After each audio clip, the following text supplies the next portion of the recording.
स्वागत है। हमारे शॉर्ट नोटिस पे बुलाने से आप आए हैं।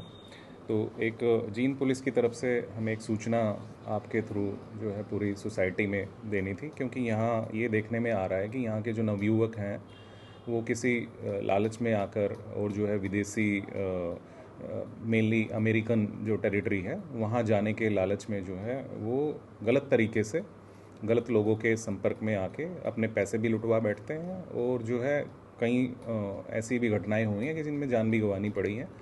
और वहाँ डिटेंशन सेंटर जो अमेरिकन लॉज के हिसाब से बने हुए हैं उनमें भी उनको कई महीनों तक रखा जा रहा है, और कुल मिला के परिवार को भी परेशानी होती है, और जो एक हमारी इंडियन जो सोसाइटी है उस पर भी कहीं ना कहीं दाग लगता है इन सब चीज़ों से। तो मेरा इस प्रेस कॉन्फ्रेंस के माध्यम से ये आग्रह है सभी नौजवान लोगों को और अन्य जो जो है विदेशी धरती पे जाके कुछ काम करना चाहते हैं, विशेषकर अमेरिका में, तो वो एक ऐसे जो है ट्रैवल एजेंट से ही संपर्क करें जो ऑथराइज्ड हो।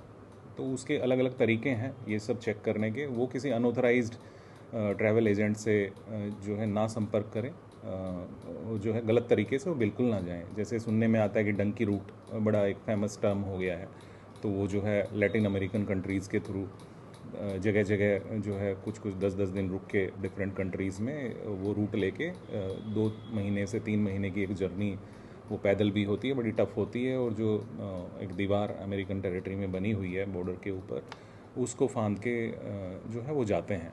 और उनका जो लास्ट में ये होता है रिज़ल्ट निकलता है वो डिटेंशन सेंटर ही होता है। तो ये प्लीज़ मेरा आग्रह है ये ना करें। अगर किसी को जाना है तो वो वैलिड रूट, वैलिड जो एक प्रोसीजर है उसको फॉलो करके ही जाएं। सर, जींद में लगभग जनवरी से ये चला हुआ डिपोर्ट का ज़्यादातर संख्या में डिपोर्ट किए जा रहे हैं। हरियाणा पंजाब की युवा ज़्यादा दिखाई देते हैं। तो जींद में लीगल तरीके से कितने हाउसेज चलते रहे हैं जो वीज़ा लगाते हैं, गैर लीगल पर कितने की कार्रवाई की गई है? जी, जो हमने अभी जानकारी जुटाई है उसके हिसाब से यहाँ करीबन 30 से 35 इस तरह से इमिग्रेशन सेंटर बोल के, ट्रैवल एजेंट बोल के काम कर रहे हैं। उनमें से जो ऑथराइज्ड हैं वो हमारी जानकारी के हिसाब से 2 ही हैं जिनको गवर्नमेंट अप्रूवल मिला हुआ है। जो बाकी हैं हम समय समय पर, क्योंकि ये मुद्दा उठ रहा है कि लीगल डिटेंशन अमेरिकन टेरिटरी में हो रही है, उनके साथ कुछ टॉर्चर भी हो रहा है हमारे सिटीजन्स के साथ में, तो इसकी गंभीरता को लेते हुए हमने उसकी समय समय पर जांच भी करवा रहे हैं। लेकिन अधिकतर में ये जानने को मिलता है कि वो अपना दूसरे कामों में लग गए हैं, उन्होंने अपने वो इमिग्रेशन सेंटर बंद कर दिए हैं। एसपी साहब, जब भी कोई नागरिक बाहर से बाहर जाता है उसकी बाकायदा पुलिस वेरिफिकेशन होती है। जब पुलिस वेरिफिकेशन होती है केवल उस व्यक्ति की ही होती है या जो एजेंट उसको भेजा जा रहा है उसकी भी की जाती है? अगर की जाती है तो आप बता रहे हैं केवल 2 अधिकृत हैं, तो दूसरों जगह क्यों गए? जी, इसमें मेरा ये कहना है कि इस पूरी प्रोसीजर में कुछ लैप्सेस हमें नज़र आए हैं। तो डेफिनेटली जो आप एंगल एक बोल रहे हैं ट्रैवल एजेंट को भी साथ में इसमें वेरीफाई करने का, उसमें जो लैप्सेस हैं वो हम कवर अप करेंगे। अब तक कितने चेकअप किया गया है उनका एजेंटों का? जी, हमारे जो मेनली ये सिटी जो एरिया है जींद का, सफ़ीदों का, नरवाना का, उसमें ये फैले हुए हैं लगभग ये 30 से 40 लोग। तो हमने लगभग सबका वेरिफिकेशन ये कर लिया है। कोई मुकदमा दर्ज हुआ है? मुकदमा जो कंप्लेंट्स थी उनके बेस पे दर्ज हो रखे, करीबन 10 मुकदमे इसमें दर्ज हैं पहले से, लेकिन वो कंप्लेंट्स के बेसिस पे ही हैं। जी हाँ, बिल्कुल गिरफ्तारी भी हुई है, कुछ में कुछ पैसों की रिकवरी भी हुई है। इसमें मैं ये बताना चाहूँगा कि मेनली क्या होता है कि जब भी इस तरह के डंकी रूट से जाने के लिए ये लोग संपर्क करते हैं तो कोई ऑथराइज जो ये होता है एजेंट होता है, सपोज उसकी फ़ीस जो है 20 लाख है ऑथराइज्ड, दूसरा जो है हो सकता है उसको 15 लाख में, तो उन सब लालच में आके वो गलत तरीके से वो फिर उनकी फाइनेंशियल ट्रांजैक्शंस की जो फोर्स्ड डॉक्यूमेंट या जो एकेडमिक्स के डॉक्यूमेंट्स हैं वो भी बना देते हैं। तो मतलब कुल मिला के गलत तरीके से वो भेज देते हैं, तो उसमें हम ना पड़े। क्या पुलिस के पास ऐसा कोई डाटा है, खासकर जिला पुलिस के पास, कि जिले से कितने लोग विदेशों में गए हैं, कितने उनमें से अधिकृत हैं और कितने अनधिकृत रूप से गए हुए हैं? करीबन 12 हमारे अभी तक डिपोर्ट हुए हैं टोटल।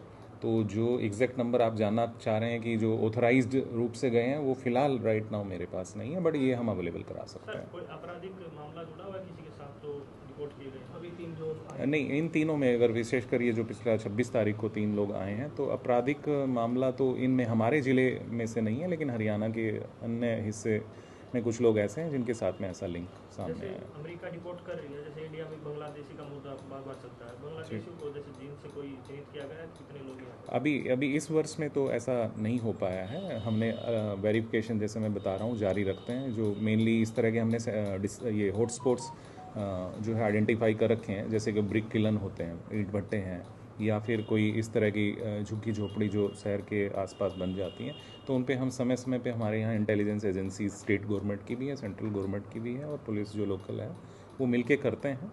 और अभी तक पिछले जो है 6 महीने में तो इस तरह का कोई हमें नहीं व्यक्ति मिला। सर, जिन के गांव में डंकी रूट ट्रेंड बनता जा रहा है, उसको रोकने के लिए जिन पुलिस किस तरीके के प्रयास कर रही है? जी बिल्कुल, ये सही कह रहे हैं आप। इसमें एक इजाफा नज़र आ रहा है। तो उसमें जैसे अभी हम ये प्रेस वार्ता कर रहे हैं, तो ये परसुएशन के एक अवेयरनेस के थ्रू ही मुझे लगता है एक ज़्यादा कारगर हो सकता है। बाकी पेरेंट्स से भी मेरा आग्रह रहेगा कि वो पेरेंट्स को भी यहाँ काफ़ी नॉलेज है डंकी रूट के बारे में। वो पड़ोसी का बच्चा वहाँ 4-5 साल से गया हुआ है, तो उस लालच में जो है अपने बच्चे की ज़िंदगी खतरे में ना डालें। डंकी रूट 3 लड़के गए थे सर, उनके पेरेंट्स अभी डिप्रेशन में है। उनका कहना कि कार्रवाई होगी या नहीं होगी, अगर पुलिस के पास आते तो कार्रवाई होगी? नहीं, जैसे 26 तारीख को जैसे ही आए हैं मेरी तरफ से, तो कंसर्न एसएचओज को और एक हमने हमारे जो सीआईए जुलाना है उनको इसमें एक नोडल बनाया है इन 3 लोगों के लिए। तो जैसे ही इनकी हमें कंप्लेन मिलती है, हम इसमें रजिस्ट्रेशन थ्रू प्रॉपर चैनल करेंगे, इनकी जांच करके डेफिनेटली जो कानूनन कर पाएंगे वो बिल्कुल होगा। सर, जो 2 अधिकृत आपने बताए हैं इसमें, वो कौन से एजेंट्स हैं सर, उनके नाम बता सकते तो हैं? वो ताकि मैं लोगों को आपको, awareness हो। हाँ जी, मैं आपको वो एक हमारा प्रेस जो नोट होगा उसके थ्रू इन्फॉर्म करवा देंगे। ऑलरेडी आप डाल दीजिएगा उसमें। सर, डंकी रूट के रास्ते जो ग्रामीण इलाकों में बच्चे हैं वो ज़्यादा जाते, कोई इस तरह कोई गांव के अंदर कोई मुनादी अगर कराई जाएगी इसको जागरूकता के लिए? बिल्कुल, ये भी है, जैसे मैंने कहा है अवेयरनेस के लिए हम करा सकते हैं। ये डेफिनेटली एक अच्छा सजेशन है। डीसी साहब से चर्चा करके हम कराएंगे। और जहाँ तक पुलिस की बात है, 112 व्हीकल्स हैं, उनसे भी हम ये सब करवाएंगे। सर